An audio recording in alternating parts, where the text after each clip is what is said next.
Paz de Cristo, jóvenes. Miren, en esta primer transmisión vamos a estar comentando acerca de la importancia de lo que representa para nosotros la Santa Cena. Miren, en estas fechas, ¿no? Se suele hablar mucho respecto a el legado, ¿no? Tradicional o cultural que tenemos dentro de Hispanoamérica en torno a lo que representa todo lo que es la Semana Santa, ¿no? Y muchas veces recurrimos o vemos cómo la cultura, ¿no? Hispano-católica, pues hasta cierto punto nos ha estado impactando, ¿no? Hasta cierto punto nos ha llegado, ¿no? Entonces, justamente aquí enfrentamos cierto dilema, ¿no? Es decir, ¿hasta dónde podemos nosotros hablar positivamente de alguna tradición y qué punto debemos decir esto no y esto sí? Porque la comunión es una ordenanza muy importante, como lo vamos a estar viendo por aquí, que tiene sus raíces en la misma, vamos a llamarlo así, en todo lo que representa, ¿no? El siglo primero, la resurrección de Jesús y demás. Entonces no podemos negar ese legado, pero tampoco podemos abrazar todos los aspectos como tal que representa el catolicismo, ¿no? Entonces considero que es muy importante tocar este punto para poder entender como cristianos, bueno, que hay un legado, ¿no? Que como tal estamos tratando de defender, ¿no? Y bueno, para esto me gustaría que vayamos al origen, ¿no? ¿Cuál es el origen de todo esto? Bueno, pues justamente lo podemos encontrar por ahí en el libro de Éxodo. Vamos a ver que muchas celebraciones que vemos en el Nuevo Testamento tienen un origen, pues, en el Antiguo, ¿no? Justamente ahí en el capítulo 12 de Éxodo, ahí Dios le dice a Moisés lo siguiente. Fíjense, le dice respecto a la Pascua, ¿no? Vamos a ir a ver desde, dice, en el versículo 8, dice, y comerán la carne esa misma noche, asada al fuego, y la comerán con pan sin levadura y con hierbas amargas. La levadura representaba, en este caso, el pecado, ¿no? Y hierbas amargas que representaban, pues, la amargura y la aflicción de lo que era Egipto.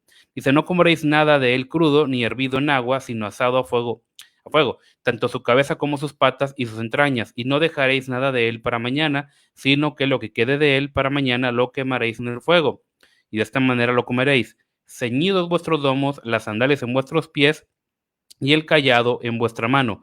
Lo comeréis apresuradamente, es la Pascua del Señor. Bueno, esto es lo que los judíos, vaya, en su momento celebraban como la Pascua. Vamos a ver que Jesús no la celebraba de la misma manera en cómo, pues, la celebrarían, ¿no? Los judíos en el siglo primero, y ni mucho menos cómo fue en la salida de Egipto. Bien, y para esto, por aquí me hice una pequeña presentación para que pudieran entender un poquito mejor respecto a este punto, ¿no? Y miren, lo primero que hay que resaltar es, bueno, les decía del Éxodo, ¿no? Ahí justamente en el versículo del 24 al 26 dice, y guardaréis esta ceremonia como ordenanza. Fíjense la palabra clave, ordenanza. Ah, perdón, le di otro clic. Para vosotros y para vuestros hijos para siempre, y cuando entréis a la tierra que el Señor os dará, como ha prometido, guardaréis este rito, y sucederá que cuando vuestros hijos os pregunten qué significa este rito para vosotros, vosotros diréis, es un sacrificio de la Pascua al Señor, el cual pasó de largo las casas de los hijos de Israel en Egipto, cuando hirió a los egipcios y libró nuestras casas, y el pueblo se postró y adoró. Bueno, miren, aquí hay varios puntos que como tal resultan bastante interesantes, ¿no? Uno de ellos es lo que representa, es decir, el nuevo pacto. La Pascua en sí representaba un nuevo pacto, ¿no? La salida de Egipto, el romper con un pasado de opresión, con un pasado conflictivo, con un pasado enraizado, ¿no? En lo que vendría a ser el pecado, ¿no? Entonces, ese es un punto. Y Dios dice, bueno, en este rito van a sacrificar un cordero y solamente en esta ocasión usaron la sangre del cordero para pintar los dinteles de la puerta, ¿no? Se lo usaron para pintar en la entrada de las puertas de las casas, y de esta manera el ángel de la muerte podía distinguir cuando la casa pertenecía a alguien del pueblo de Israel y no matar al primogénito, y cuando pertenecía a un Egipto y pues en este caso proceder, ¿no? A ejecutar a dicho egipcio, bueno, a dicho hijo primogénito de los egipcios, ¿no? Entonces, aquí hablamos de expiación, por un lado, hablamos de una ordenanza y hablamos también de un punto importantísimo que es el legado, es decir, aquí Dios les dice, ustedes van a prepararse porque sus hijos van a preguntar, ¿qué significa esto? ¿Por qué hacemos lo que hacemos? Y esto aplica también para el mundo cristiano moderno. El mundo cristiano hoy en día enfrenta una grave crisis de identidad, una grave crisis de sentido de pertenencia. Entonces, hoy en día muchos de los hijos de los cristianos lamentablemente se nos van, abandonan la fe. ¿Por qué lo hacen? ¿Por qué no se transmite correctamente un legado? Dentro de judíos, cristianos y musulmanes, quienes peor sabemos, quienes peor somos, para transmitir la fe, lamentablemente somos los cristianos. Los judíos y los musulmanes tienen mucho mayor éxito transmitiendo sus valores, su fe, que nosotros. ¿Por qué será? Es una cuestión que genuinamente hay que preguntarnos y empezar pues a tomar acción, ¿no? Bueno, eso por un lado. Por otro lado, también me gustaría comentarle, ¿no? Un poquito acerca de esto, de lo que por ahí nos documenta Alfred Edersheim en su interesante libro, El Templo y sus Ministerios. También hay otro que tiene Usos y Costumbres de los Judíos, muy interesante. Y él dice, el nombre de la Pascua, bueno, pues en hebreo viene del Pesaj, ¿no? Pesaj. En arameo y griego, pesha, que deriva de una raíz que es pasar por alto, saltarse. Es decir, acuérdense, el ángel de la muerte se saltaba a la casa de los judíos que habían pintado con sangre el dintel de las puertas, ¿sí? Ahora, los judíos marcan una diferencia aquí. Dicen, a ver, una es la Pascua que nosotros celebramos en Egipto, cuando salimos de Egipto, y otra fue la Pascua que celebramos ya en la tierra prometida, ¿sí? La Mishnah, son los comentarios a la ley, justamente hecha por los rabinos, dice, la Pascua egipcia fue seleccionada en el día 10 y la sangre se esparció con un manojo de hisopo sobre el dintel y los dos postes de la puerta, y se tuvo que comer apresuradamente en la primera noche. Pero la Pascua permanente, o sea, ellos hablan de una Pascua inicial, que fue la Egipto, y la permanente, que es en la tierra de Israel, se observa los 7 días. Esto es, el uso de los panes sin levadura fue ordenado. En aquella misma observancia, solo en la primera noche, aunque debido al apresuramiento de Israel, debe haber sido para Israel el único pan disponible, mientras que después de su uso exclusivo fue ordenado para toda la semana, ¿sí? Entonces, aquí dice, bueno, en este caso el pan sin levadura representa por un lado vamos a llamarlo así, la separación, ¿no? La premura, ¿no? De salir de Egipto, ¿no? Es decir, vámonos rápido. Y por otro lado también dice, ya en la Pascua permanente se nos ordena celebrar la fiesta de los panes sin levadura. Mucha gente las confunde, la fiesta de los panes sin levadura con la Pascua, pero no es lo mismo, ¿sí? Entonces, es importante entender que la Pascua era una noche, mientras que la fiesta de los panes sin levadura, esto era durante toda la semana, ¿sí? Durante toda la semana era la fiesta de los panes sin levadura, que representaba justamente la santidad. Y 7 semanas después, aproximadamente entre 49 días, 50 días más o menos, se celebraba lo que se conoce como la fiesta de Shavuot. Shavuot es la fiesta de las semanas, que nosotros conocemos coloquialmente como la fiesta del Pentecostés. La fiesta del Pentecostés, muy importante, ¿no? Porque nosotros como pentecostales de ahí derivamos parte de nuestra identidad, ¿sí? Bueno, les decía, otro punto importante que nos comenta Edersheim es de que, pues como tal, había mucha gente que iba a Jerusalén, según también nos documentan, tanto Edersheim con la Mishnah o el Talmud, nos dicen que toda persona que viviera aproximadamente entre 15 y 17 kilómetros en las cercanías de Jerusalén, ¿sí? Perdón, 15 millas que vendrían a ser como 24 kilómetros, aquel que estaba dentro de ese rango debía comparecer en Jerusalén. Es decir, no es de que todo el pueblo de Israel fuera a Jerusalén, si no, no hubieran cabido, sino que la gente que rondaba los 24 kilómetros debía estar en Jerusalén para celebrar la Pascua. Ojo, las mujeres no estaban legalmente obligadas a ir, pero sabemos por las mismas autoridades judías que era muy común, es decir, era muy común que las mujeres también fueran a Jerusalén a celebrar la Pascua, porque independientemente de que fuera una fiesta religiosa, pues también tenía una connotación de fiesta, ¿sí? Era un tiempo gozoso para Israel. Bueno, tanto así que Cestius pide al sumo sacerdote que haga un censo para convencer a Nerón de la importancia de Jerusalén y pues obviamente de la nación judía. Y se descubrió que aproximadamente el número de corderos inmolados, sacrificados, había sido de casi 250,000, ¿sí? Si contamos un mínimo de 10 personas para cada cordero pascual, daría aproximadamente una población de 2 millones, más 2 millones y medio, ¿no? En cuanto a las personas. O Josefo dice que había aproximadamente 2 millones 700 mil personas, ¿sí? Entonces, en otra ocasión, en el año 65 después de Cristo, pues no se calculaba un número como no inferior a 3 millones, ¿sí? Entonces, hay una fiesta, ¿no? Hay una parte muy importante que se hace justamente antes de la Pascua, y antes de la Pascua se celebra, bueno, más bien no, se hace un rito, es el rito de la oración, yo le llamo, ¿no? Así, la oración de la levadura. En este rito que hacían los judíos, ¿no? Hacía el padre de familia, él tenía que pasar una linterna por toda su casa y deshacerse de toda la levadura que hubiera ahí como tal, porque la levadura representaba el pecado. Entonces ellos querían cumplir la ley de una manera tan especial, tan única, que cuando llegaba el punto en el cual ya limpiaban toda su casa, ya ahora sí que salían, ¿no? O apartaban toda la levadura, ellos como tal abrían las ventanas y recitaban una oración, ¿sí? Y decían así: bendito seas tú, Jehová nuestro Dios, Rey del universo. Bueno, un dato importante, ¿no? Obviamente no decían Jehová, ellos usaban otra palabra, ¿no? Adonai, o Elohim, ¿no? Etcétera. Hashem, bueno, nuevamente, bendito seas tú, Jehová nuestro Dios, Rey del universo, que nos has santificado por tus mandamientos y nos has mandado que eliminemos la levadura. Y después decía: toda la levadura que está en mi posesión, la que he visto y la que no he visto, sea anulada, sea contada como el polvo de la tierra.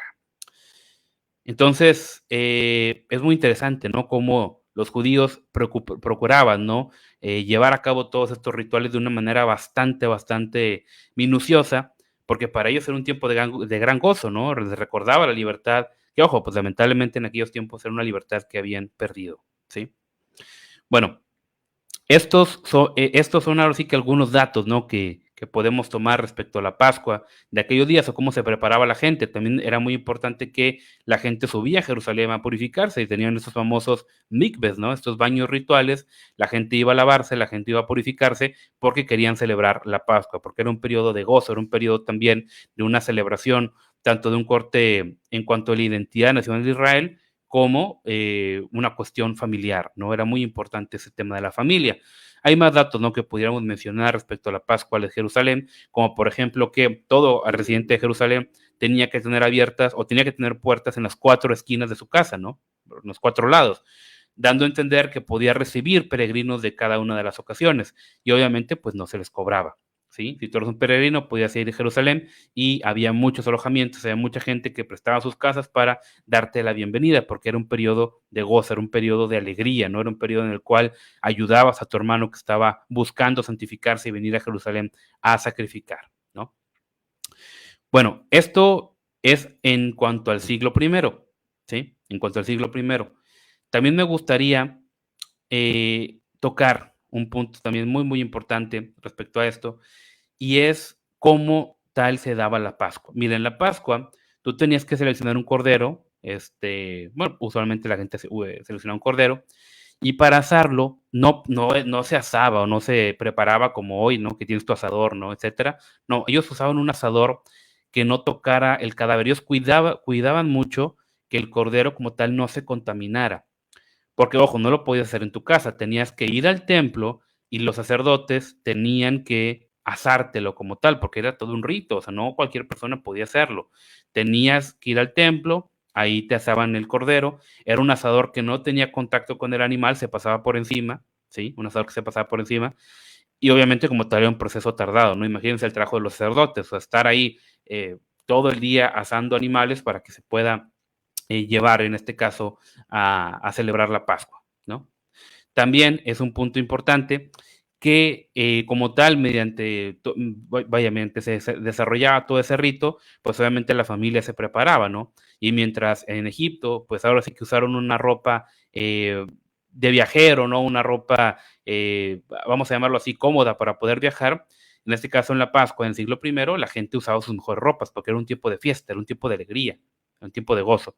Entonces usaban la mejor ropa que tenían para poder celebrar la Pascua de una manera mucho más este, ambientada, ¿no? También era muy común que se procuraba, ¿no? Que a nadie le faltara el vino para la Pascua. Se hacía énfasis, ¿no? En el tema de la caridad. Hasta hoy los judíos tienen un concepto que se llama tzedaká, que representa la caridad, y esa caridad representaba que hoy tienes que ayudar al pobre de tu pueblo para que pueda cumplir los ritos que corresponden a la fe. O sea, que no se quede sin celebrar la Pascua porque no tiene dinero, tú tienes que ayudarlo, ¿no? Es un sentido de solidaridad muy interesante que, pues lamentablemente también el mundo cristiano adolece, ¿no? En muchos casos.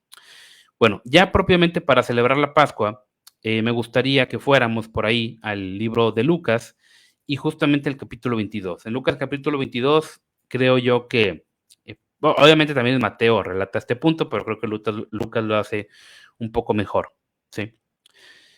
Fíjense, esto se daba en varias etapas, ¿sí? La Pascua no era de que, bueno, ya tenemos todo, vamos a sentarnos a comer y pues ya quedó. No, la Pascua se hacía por etapas y cada etapa tenía un simbolismo muy importante, ¿sí? Que justamente yo aquí lo he sintetizado, ¿no? En las famosas 4 copas y cada copa tenía un significado muy especial, ¿no? Bueno, ¿cuándo se daba la primera copa? La primera copa se daba cuando se sentaban, propiamente cuando se sentaban, el principal o el padre de familia, ¿no? O quien tuviera ese privilegio, tomaba la copa en su mano y daba las gracias, ¿sí? Es decir, se tomaba la primera copa y cada uno se lavaba las manos. Es muy importante este punto porque acuérdense que se acusaba mucho a los apóstoles de que no se lavaban las manos. Y los fariseos decían, es que los apóstoles no se lavan las manos. No, sí se las lavaban. Lo que pasaba era que no hacían todo el ritual de lavamiento de manos que los fariseos estaban acostumbrados a que se diera, ¿no? Entonces digo, comento este punto pues porque mucha gente a veces saca esto de contexto y dicen, pues si los apóstoles no se lavaban las manos, ¿por qué tenemos que lavarnos las manos hoy en día, no? Bueno, ese es un punto. Por otro lado, fíjense, por otro lado, aquí podemos ver que Jesús lo hace. Jesús lo hace y no solamente eso, sino que Jesús, además, ¿no? De lavarse las manos, él hace el famoso lavamiento de los pies, ¿no? De los discípulos, que bueno, era un acto, algunos lo dirán humillante, ¿no? Pero bueno, no tenía realmente nada de humillante porque él representaba, ¿no? Es decir, su misión en la cual vino a servir, perdón. Entonces, esto justamente lo podemos ver ahí en el capítulo de Lucas, en el 22, que dice lo siguiente.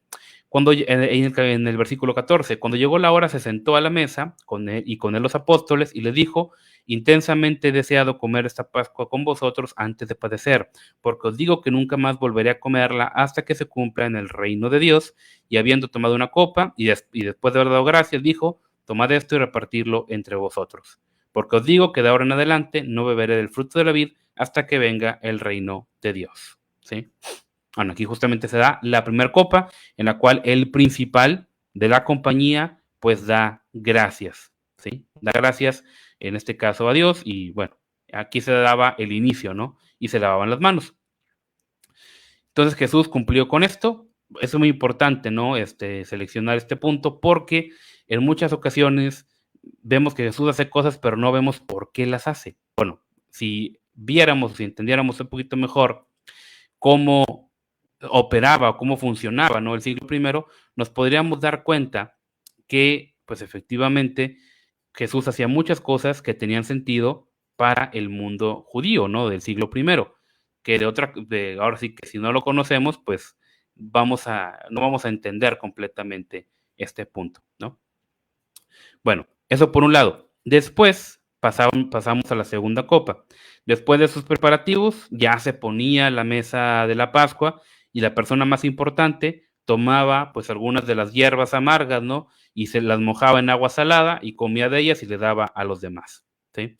Después de eso se quitaban los platos de la mesa, ¿sí? Y se llenaba una segunda copa, ¿sí?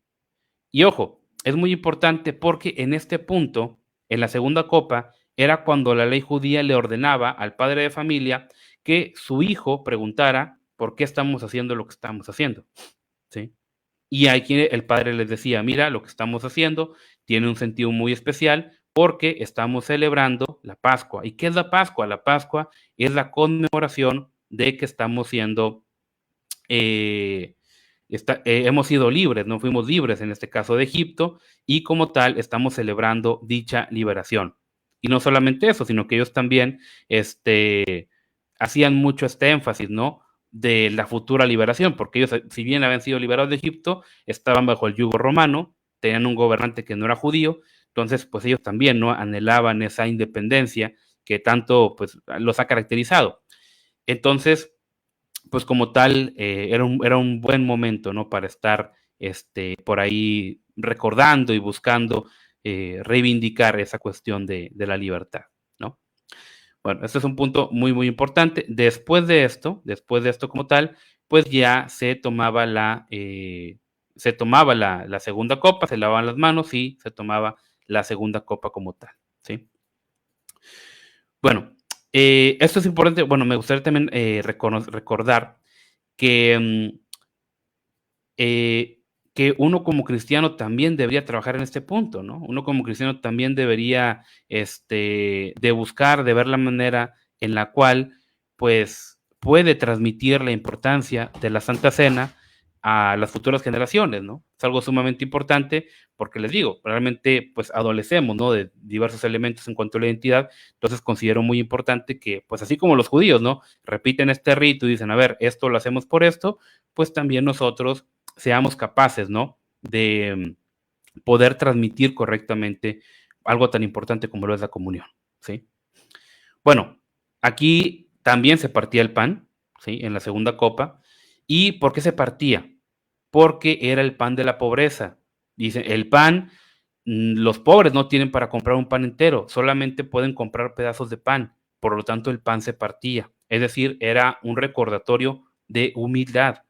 Por eso también cuando Jesús dice, este pan es mi cuerpo, y habla, ¿no? De que será partido, ¿no? Aunque también la escritura dice que sus huesos no se van a romper, no se rompieron sus huesos, no serán quebrantados, habla de que pues hay una ruptura, no una cuestión de la integridad física, ¿no? Entonces, este pan o el hecho de partirlo se hacía, ¿no? Porque representaba que los pobres no podían comprar panes enteros, sino solo pedacitos, ¿sí? Por eso, más que nada, se hacía. La tercera copa es muy importante, porque la tercera copa se le conoce como la copa de bendición. En esta copa, como tal, se demandaba una bendición especial, ¿sí? Y esto es muy importante porque Jesús rompe con un concepto judío, muy, vaya, muy interesante, ¿no? ¿Por qué? Porque en esa tercer copa, que supuestamente era la copa de la bendición, pues los judíos la utilizaban para pedir justicia, ¿sí? Para pedir justicia de todos los enemigos que pues habían dañado a Israel en algún punto de su historia. Que ojo, gran parte del daño que le ocurrió a Israel no fue porque sus vecinos meramente fueran malos, que lo eran, sino porque fue un juicio de Dios.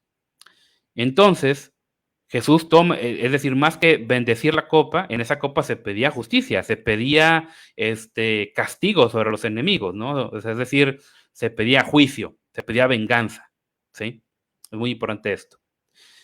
Aquí se hablaba mucho del juicio sobre Edom, la gloriosa liberación de Israel, ¿sí?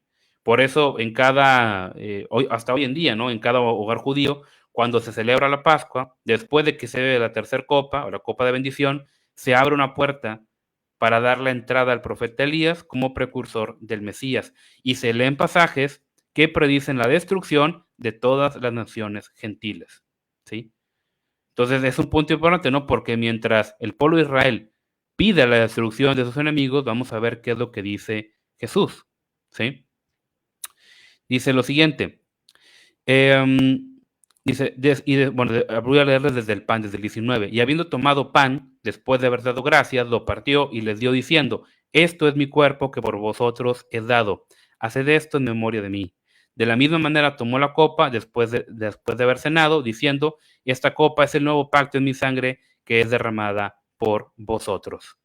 O sea, es decir, Jesús en vez de pedir juicio, en vez de pedir justicia, en vez de pedir destrucción para los enemigos, Él dice, esta copa es mi sangre y va a ser derramada por ustedes, el nuevo pacto, ¿sí? Este nuevo pacto no va a demandar como tal un sacrificio, no va a demandar que ustedes realmente hagan algo, sino que yo voy a asumir ese rol, yo voy a asumir ese papel, ¿sí?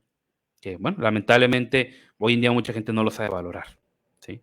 Entonces Jesús, en vez de pedir juicio, que ojo, irónicamente se llamaba la copa de bendición, aunque debería llamarse la copa del juicio, Jesús realmente lo usó para bendición, ¿sí?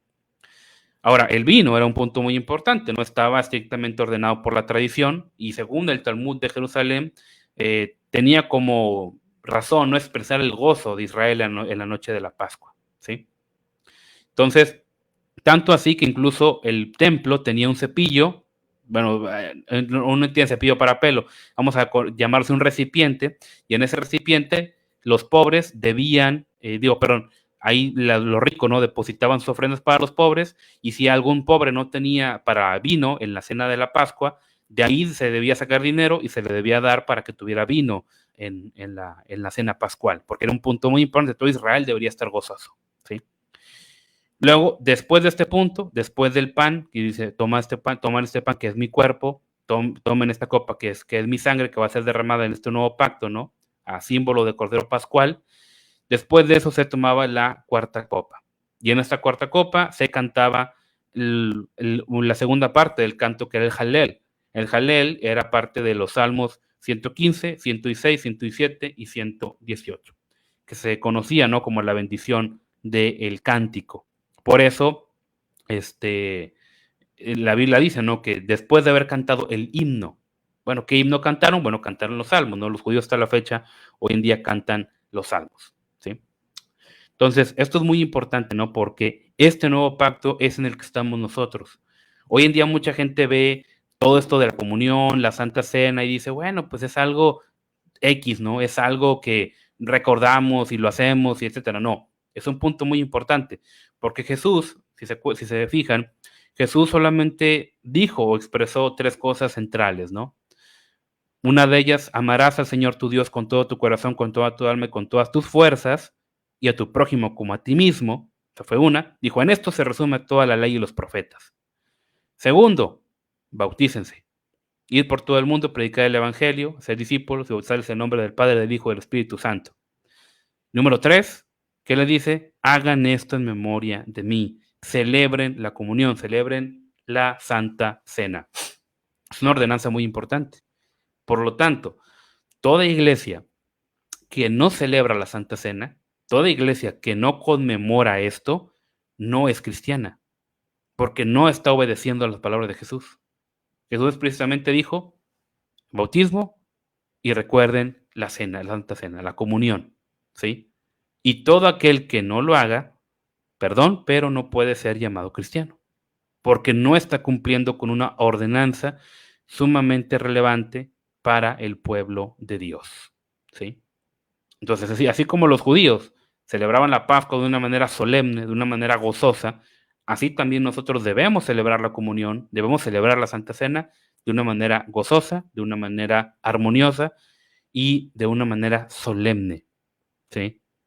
Con un gran sentimiento de pertenencia, porque es nuestra historia.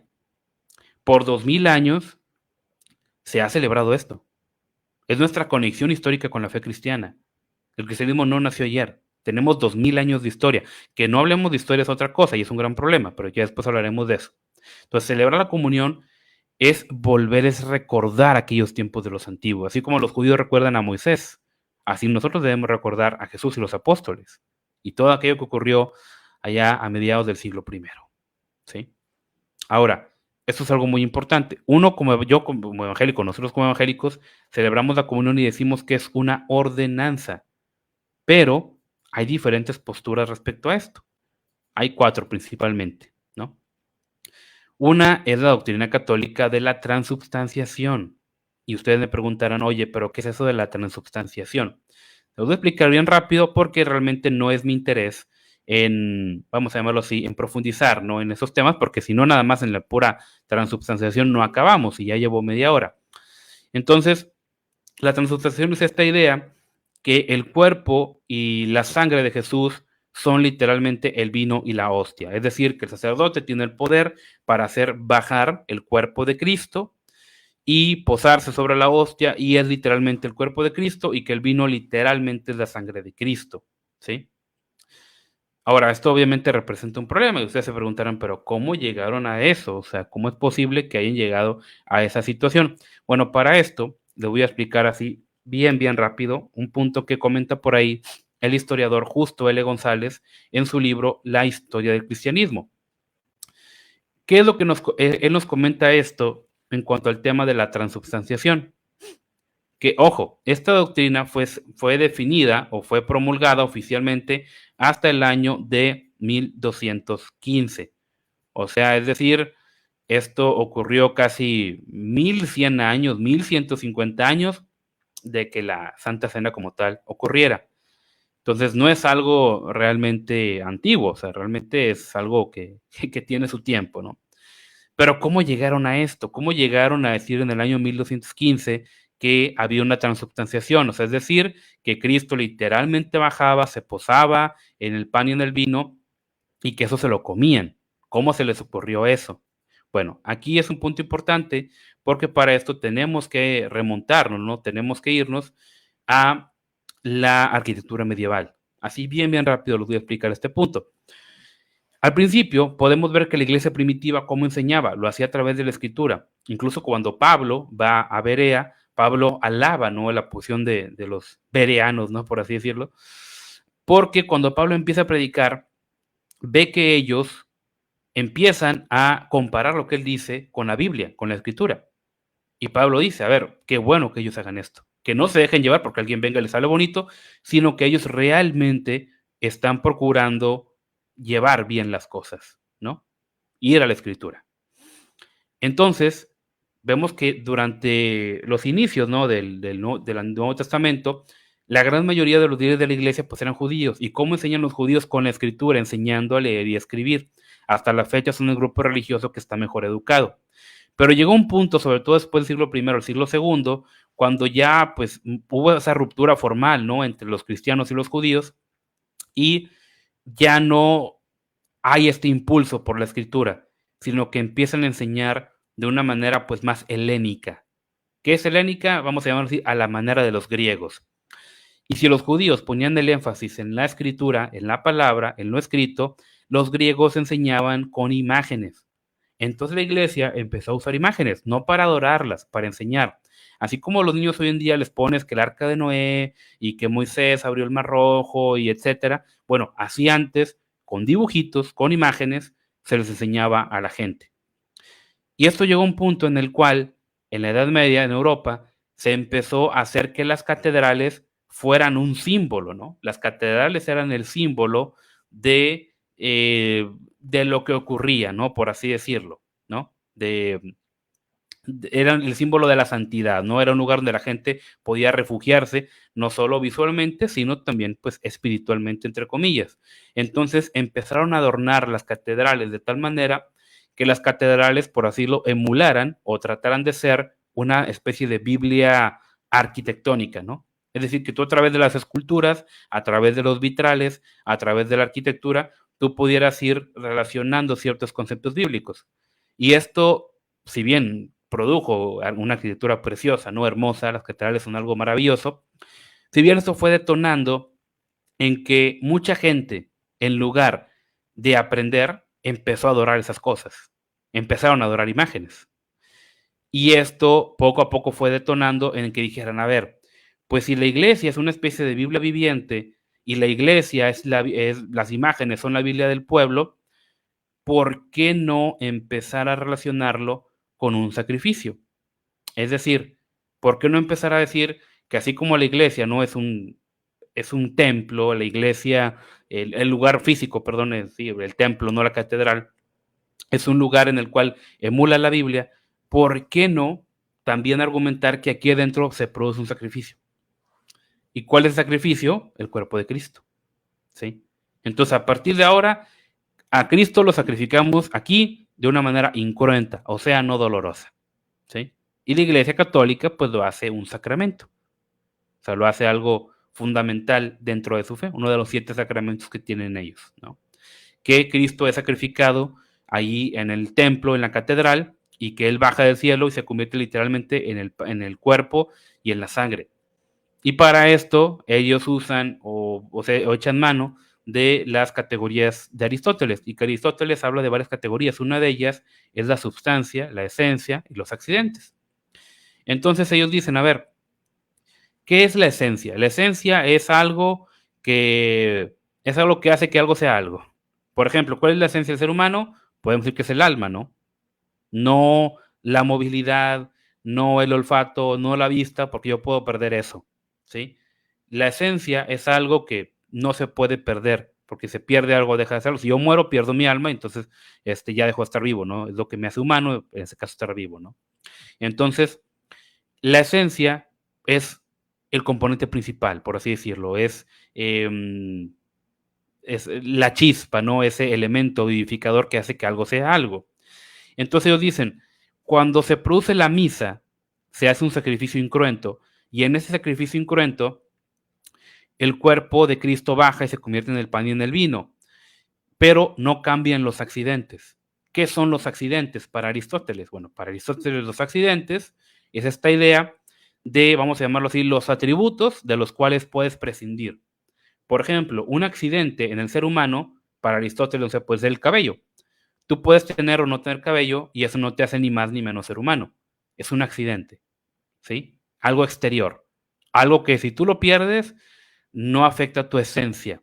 O sea, que si tú pierdes tu cabello, no dejas de ser un ser humano. Si tú pierdes un brazo, no dejas de ser un ser humano. Si tú pierdes la vista, no dejas de ser un ser humano. Eso es un accidente. Y la esencia es lo que hace que tú seas tú, ¿sí?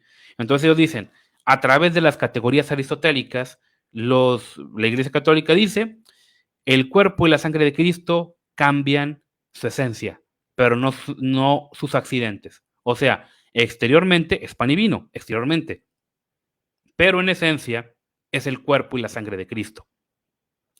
Obviamente esto es una reverenda tontería, ¿no? Porque, ¿qué pasa si yo te dijera, mira, esto que tengo aquí, este mouse, esto de aquí, ha cambiado su esencia. Ahora es un elefante. Exteriormente es un mouse, es decir, sigue siendo de plástico, pero su esencia cambió y ahora es un elefante. Tú dirás, bueno, pues qué clase de tontería me estás diciendo, no, esto no tiene sentido. Bueno, es lo mismo que pienso yo, o sea, realmente no tiene ningún sentido. Tú pruebas la hostia, es bueno, no sé de qué sea actualmente, ¿no? Pero es un pedazo de pan desabrido, ¿no? Bueno, otra cosa, la Iglesia Católica no le da la copa a la gente, ¿sí? Nada más les da el pedazo de hostia, no les da la copa. Entonces tampoco cumplen a cabalidad con lo que dijo Jesús. Si hay que cumplir a cabalidad, debe ser el pan y debe ser el vino, debe ser la copa y el pan, el plato y la copa. Ambos deben de ir. O los dos, o no se cumple, ¿sí? Entonces, esa es la doctrina de los católicos, la transubstanciación, que el cuerpo de Cristo literalmente baja del cielo y se convierte en el vino y en el pan. Que uno de los más grandes críticos de esta postura, pues fue este famoso teólogo, filósofo, pensador, Andreas Karlstadt, ¿sí? Que escribió un libro acerca de, pues, todos los errores, ¿no?, que tiene el tema de la transubstanciación, que para empezar no tiene sentido. Critica mucho por qué debemos usar a Aristóteles para entender la fe, dice que realmente no tiene ningún sentido y ahorita vamos a ver por qué no tiene sentido. Otra es la posición luterana, la luterana dice que hay una consubstanciación, o sea, Cristo no te estás comiendo específicamente el cuerpo de Cristo, pero Cristo está presente ahí cuando tomas la comunión y está presente en esos elementos. O sea, es decir, en vez de que el pan se transforme, el pan y el vino se transformen, Cristo está con el pan y el vino, ¿sí? Que también no tiene mucho sentido, pero bueno, a ellos les hace sentido. Y otros de postura reformada, calvinista, dicen, a ver, las otras dos están muy bañadas. Hay una presencia espiritual, ¿sí? O sea, Jesús está espiritualmente ahí cuando tomamos la comunión. A mí me hace sentido hasta cierto punto, bien. Pero nosotros vamos por una posición memorialista. O sea, es una ordenanza, es muy importante, es parte de nuestra identidad, tenemos que tomarla con mucho respeto y con mucha, eh, con disposición, con gozo, pero es un recuerdo. O sea, el pan sigue siendo pan, el jugo de uva o el vino sigue siendo vino, ¿sí? Y si bien es algo muy importante para nosotros, eso pues tampoco nos quita o tampoco vamos a hacerle una adoración a estos elementos, ¿no? Porque pues, siguen siendo cosas, ¿sí? Entonces, nuestra posición es una posición pues mucho más memorialista, es decir, lo recordamos, sí, con mucho respeto, con mucha solemnidad, pero, pero es algo memorial, es un recuerdo que hacemos. Y es un recuerdo de la esperanza que tenemos que va a llegar un punto en el cual todos vamos a celebrar la Santa Cena con Cristo presente en algún momento, en las bodas del Cordero, ¿no? Bueno, digo, y hasta aquí voy a dejar este punto, porque le digo, si no, no acabo, si no me voy a emocionar y voy a empezar a hablar de más. Bueno, ¿por qué? ¿Por qué es importante hablar de esto? ¿Sí? ¿O por qué menciona a Karlstadt? ¿Sí? Era alemán, ¿no? De por allá, era germano, entonces su nombre está medio raro. Por un punto importante, ¿sí? Porque cuando tú te vas al griego, te das cuenta que Karlstadt tenía razón, ¿sí? ¿Por qué? Bueno, vamos a verlo. Les quiero compartir por aquí un software muy, muy interesante. Ojo, esto no hace que sepas griego, meramente es un complemento que sirve bastante bien, pero les digo como tal, no les voy a decir que es perfecto, ¿no? Y que no tiene fallas y que ya nada más por usarlo, pues ya vas a poder convertirte en un gran teólogo, ¿no? Que es el famoso Logos Calogos. Logos Calogos lo utilizamos todos los estudiantes de teología porque nos ayuda a entender mejor ciertas palabras, que reitero, no es de que te vayas a ser experto en griego de la noche a la mañana. Voy a hacerlo un poquito más grande. Miren. Aquí estoy usando la versión de la Valera, Reina Valera 1960, y tomó el pan y dio gracias y lo partió diciendo, esto es mi cuerpo, que por vosotros es dado, haced esto en memoria de mí. Jesús claramente dijo que era un recuerdo. Jesús no dijo que era literalmente su cuerpo, ¿sí? Sino que esto era un recuerdo. Así como cuando Jesús usó esta analogía, ¿no? De la serpiente de bronce, cómo fue levantada, ¿no? También, obviamente, fue un recuerdo. No hay que tomarlo literal. El pueblo de Israel se tomó literal que la víbora los había salvado, lo empezaron a adorar y por eso Dios los castigó, ¿sí? Por eso ahí el rey Ezequías tuvo que destrozar la serpiente de bronce y le puso Nehustán, ¿sí? Bueno, la palabra que usa Lucas para hablar en memoria, ¿sí? Es una muy importante que es anámesis. Vamos a ver, aquí está, el 64, ¿sí? Anámnesis. ¿Qué significa? Recuerdo, recolección, memoria, ¿sí? Entonces, para aquel que te diga, oye, es que Cristo dijo que esto es mi cuerpo, a ver, estaba hablando en un sentido figurado, estaba usando una ilustración. El mismo escritor de Lucas te está diciendo que es un recuerdo, ¿sí? Es un recuerdo. No por eso significa que sea menos importante, obviamente no vamos a decir eso.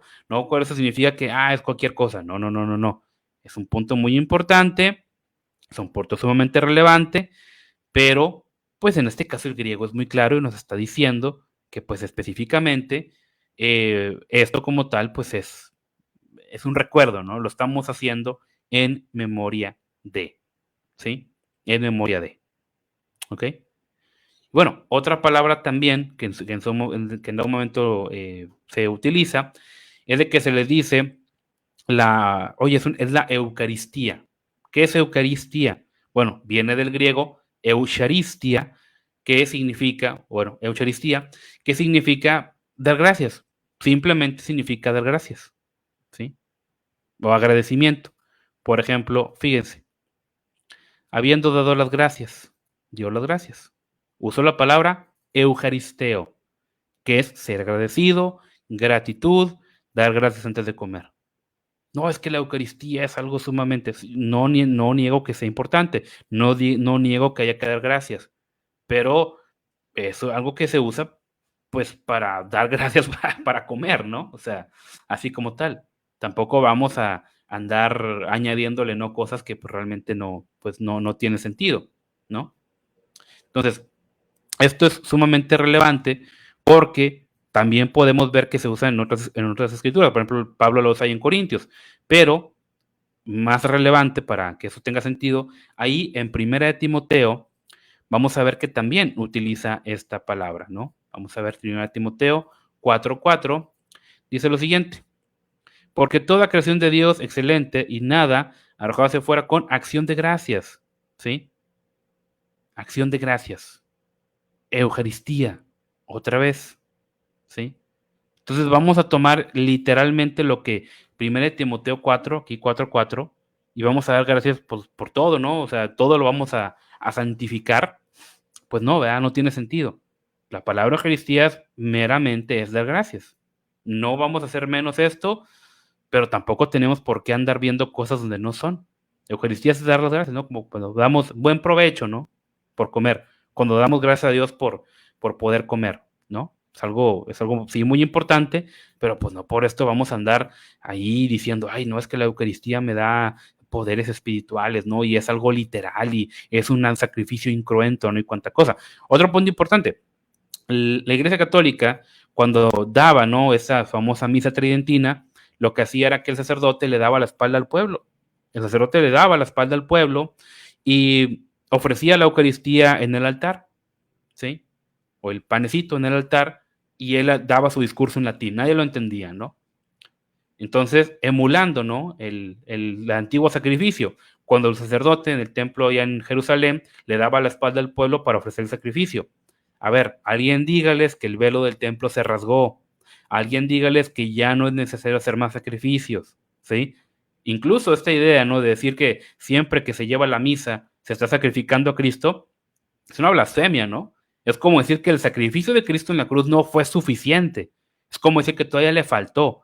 Y nosotros como seres humanos, ¿no? Deficientes y con múltiples problemas y carencias, somos capaces de bajar el cuerpo de Cristo del cielo, meterlo en un pan y comérnoslo. O sea, a Jeffrey Dahmer le encantaría, ¿no? Esta idea. Entonces, les digo, o sea, esto es mórbido y perturbador, ¿no? Diría Dross. Entonces, el hecho que sea muy importante y el hecho que lo conmemoremos, eso no nos hace tontos. No vamos a andar viendo cosas donde no son, ¿sí?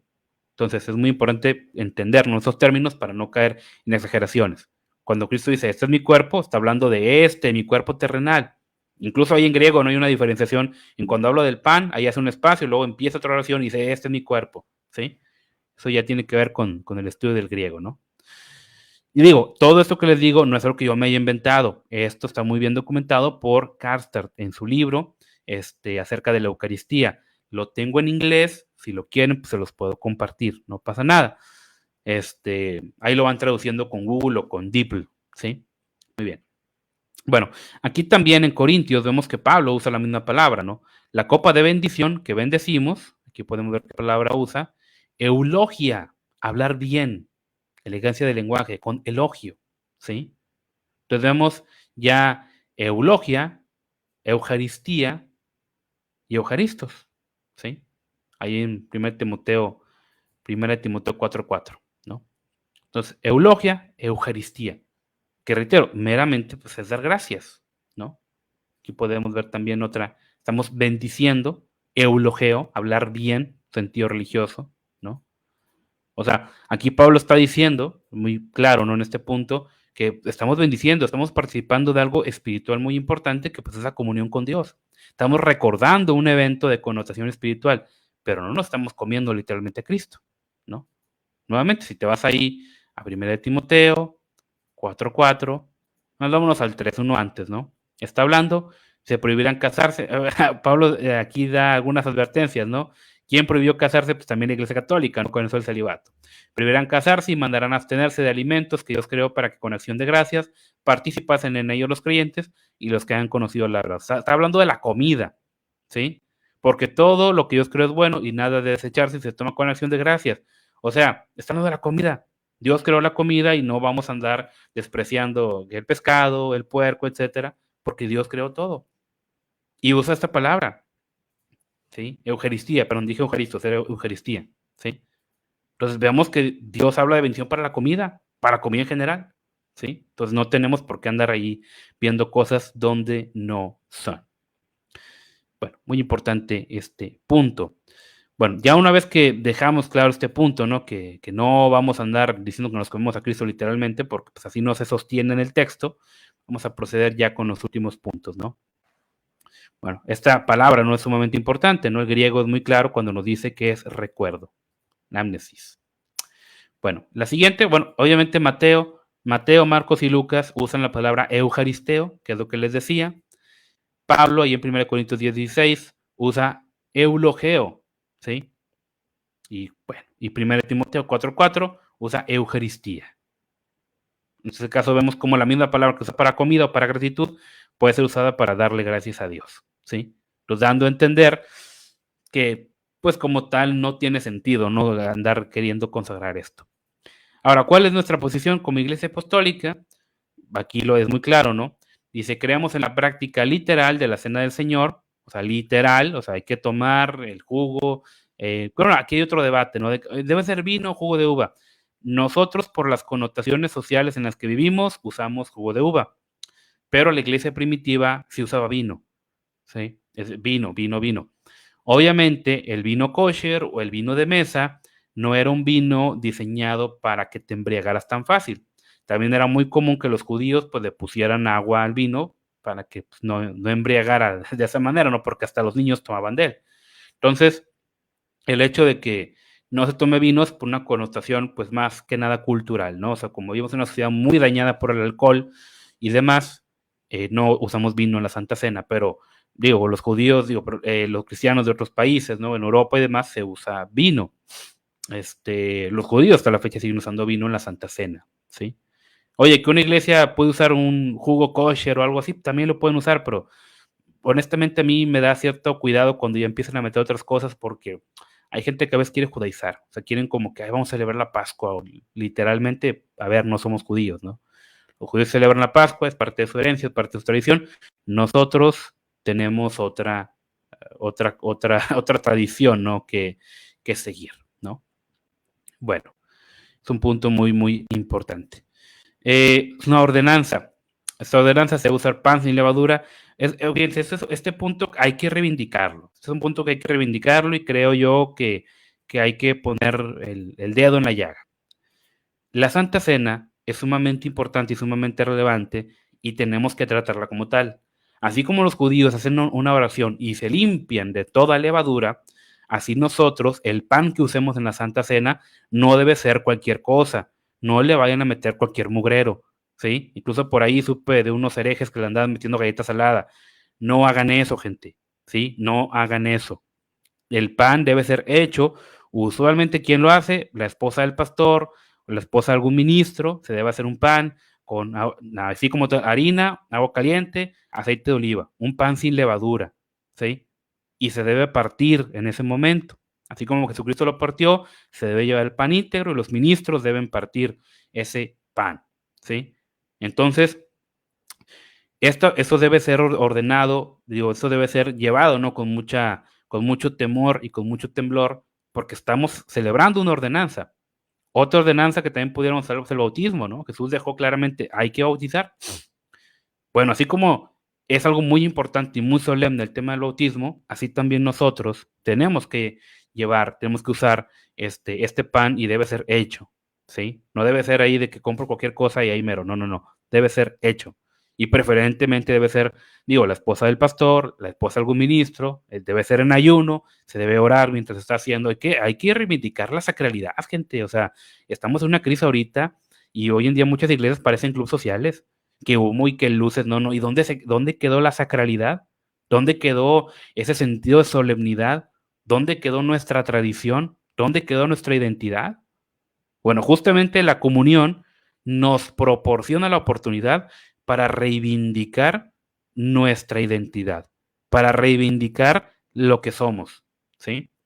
Bueno, aquí decimos vino sin fermentar, que representa la sangre de Cristo. La iglesia en sus orígenes sí llegó a usar vino normal. Obviamente después se cambió eso y ahorita usamos jugo de uva. Creo yo que debe ser pues un jugo de uva de lo más puro, de lo más limpio, ¿no? Posible, de lo más orgánico posible para emular eso, ¿no? Bueno, eso ya es una sugerencia. Si no hay el recurso, pues también puede ser, aunque sea Jumex, ¿no? Pero sí es muy importante celebrar esto. Y reitero, esto no es meramente pues un evento nomás, un evento más. Esto no es un evento más, es el evento, ¿sí? Es el evento, es la ordenanza de la comunión, ¿sí? Y todos nosotros debemos tomarlas. Y en todas las iglesias se debe tomar.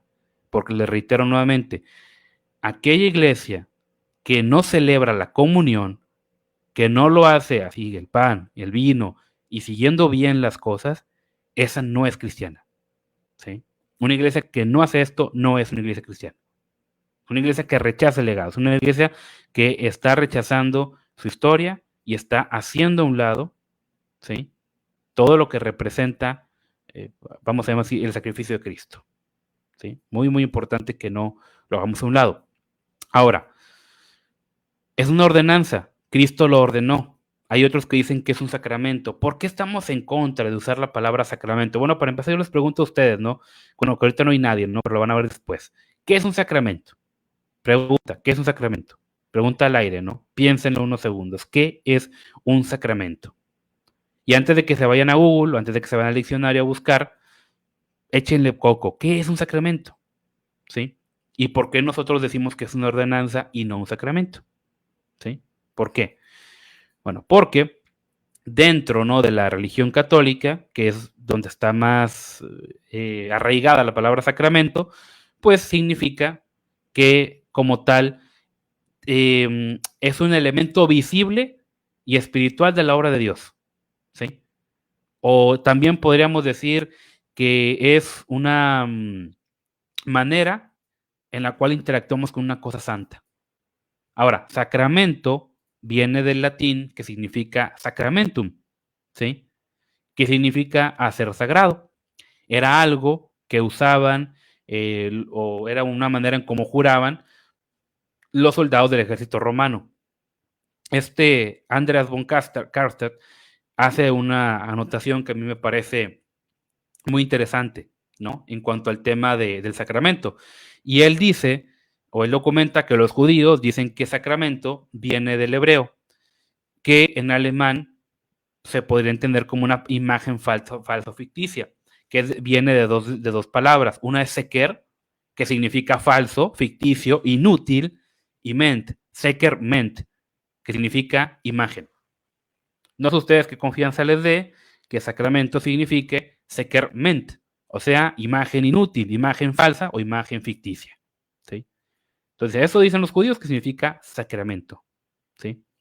Dice, pero por otro lado, también tenemos una versión, vamos a llamarlo así, la versión latina, ¿no? Que la versión latina es de que sacramentum significa un signo de algo santo, ¿sí? Un signo de algo santo como tal. Entonces aquí dice Karstad, oye, eso no tiene mucho sentido para respaldar que fuera el cuerpo de Jesús como tal, ¿sí? O sea, decir, no tiene sentido decir que nos comemos a Jesús porque sea un sacramento. Pues sí, meramente, o como dice Habacuc, ¿no? Que si tú llevas la carne santa y esa carne santa toca alguna cosa, ¿eso se va a santificar? No, ¿verdad? Entonces lo mismo pasa con esto. O sea, el hecho de llevar la Santa Cena no nos eleva en un plano espiritual ni mucho menos. Y él dice, no tiene sentido usar la palabra sacramentum o sacramento porque no es una palabra que se ve en el griego, no es una palabra que venga de la Biblia. En cambio, como Jesús lo ordenó, es más claro y es más plausible decir que la comunión es una ordenanza, que Jesús nos lo ordenó y lo tenemos que cumplir. Por eso, si el día de mañana te preguntan, ¿qué es la comunión? ¿Qué es la Santa Cena? Muy sencillo. Es una ordenanza que nos dejó Jesucristo y de esta manera estamos recordando que Él vino, que murió, que resucitó y que va a volver, ¿sí? Porque también la Santa Cena es un evento gozoso, es un evento que representa esa esperanza, ¿no? Que Jesucristo va a volver. Ahora, también los judíos en este periodo de tiempo, pues era muy común que, pues, si bien hay una fiesta especial, ¿no? El Día del Perdón, Yom Kippur, si bien en esta fecha también, ¿no? Se hablaba mucho de la santidad, se hablaba mucho de la purificación, se hablaba del gozo, se hablaba de perdonar, se hablaba de muchas cosas, ¿no? Así como cristiano, cuando uno la tome, debe tomarla en paz. Si uno está peleado, debe pedir perdón, debe perdonar, ¿sí? Tanto a Dios como al prójimo. Entonces, cuando uno toma la Santa Cena, debe hacerlo con temor, con temblor, con respeto. Y ojo, está diseñada para los miembros bautizados y en comunión, ¿sí? Si tú no tomas la Santa Cena, ¿sí? Y estás bien delante de Dios, tú estás siendo eh, estás despreciando, ¿sí? Estás despreciando el sacrificio de Cristo. Estás tomándolo en poca cosa, ¿sí? Entonces, y bueno, y es tan malo como que tú, no, estando bien, digo, pero estando mal, tomes la Santa Cena. Tomar la Santa Cena en pecado está mal. Y no tomarla estando bien también está mal. ¿Sí? Porque si estás bien delante de Dios y no la tomas, la estás haciendo poca cosa. Está diciendo que lo que dijo Jesucristo es poca cosa. ¿Sí? Y si estando mal la tomas, te quieres burlar de él. ¿Sí? Entonces, es bien, bien importante que nos examinemos. ¿Sí? Ahorita que es lunes, la Santa Cena, algunas iglesias la tienen los viernes, otras la tienen los domingos, porque muchos van a los campamentos. Si es el domingo, vete preparando. Perdona, pide perdón, ponte a cuentas con Dios, para que cuando tomes la Santa Cena lo hagas de una manera digna, de una manera honorable. ¿Quién tomó la Santa Cena de manera indigna? Judas. ¿Y cómo acabó Judas? ¿Sí? Ahí les encargo. Entonces, es sumamente importante que nos acerquemos con mucho temor, con mucho temblor, con mucha gratitud, con mucho gozo, con mucho respeto a tomar la Santa Cena. Y si en sus iglesias no se hace algo específico, no se hace algo alusivo a la Santa Cena, yo les recomendaría que presionen para que lo hagan, ¿sí? Porque es parte de nuestro legado, es parte de nuestra identidad. Si no cumplimos con esto, pues entonces estamos renegando de un legado cristiano, pues histórico, ¿no? Estamos renegando de un legado de más de casi 2000 años. Bueno, más de 2000 años, ¿no? Porque tomando en cuenta que viene de la Pascua judía, ¿no? Casi 3000 años. Un legado de más de 3000 años, conmemorando las maravillas de Dios, ¿sí? Las maravillas y la misericordia de Dios. Entonces, hagamos bien las cosas, ¿sí? Hagamos bien las cosas, reivindiquemos la sacralidad, reivindiquemos la santidad, ¿sí? Y la importancia de cumplir con una ordenanza tan importante y tan relevante como lo es en este caso la Santa Cena. No, yo diría que debería hacerse a lo mejor dos veces, tres veces, más seguido. Creo yo que se debería hacer más seguido, pero al menos si se hace una vez al año, acerquémonos y hagámoslo con mucho temor, con mucho temblor, con mucho amor, ¿sí? Bueno, hasta aquí vamos a dejar esta parte. Pues mi deseo es de que Dios los bendiga, que por ahí se suscriban a la página, que por ahí nos den compartir, dejen su like. Me gustaría que en futuras transmisiones también podamos interactuar un poquito más, para que haya más gente, que pregunten, poder responderles sus preguntas. Y prepárense porque próximo sábado tenemos un video especial hablando de la resurrección de Jesús. Vamos a hablar de la perspectiva histórica, ¿no? Del tema de la resurrección y pues cómo la podemos defender, ¿sí? Entonces es un punto muy, muy importante. Pero bueno, hasta aquí vamos a dejar esta parte. Mi deseo es de que Dios los bendiga y bueno, nos estaremos viendo. Si no van al campamento, al culto de 7 palabras, vayan con mucha, así también que con una disposición a escuchar, con una disposición a aprender, con una disposición a conmemorar un evento tan importante como lo son las 7 palabras, el viernes a las 3 de la tarde y el domingo en la mañana el culto de resurrección. Que reitero que si ustedes no lo hacen, pues muy mal, háganlo. Bueno, mi deseo es de que Dios los bendiga, nos estaremos viendo.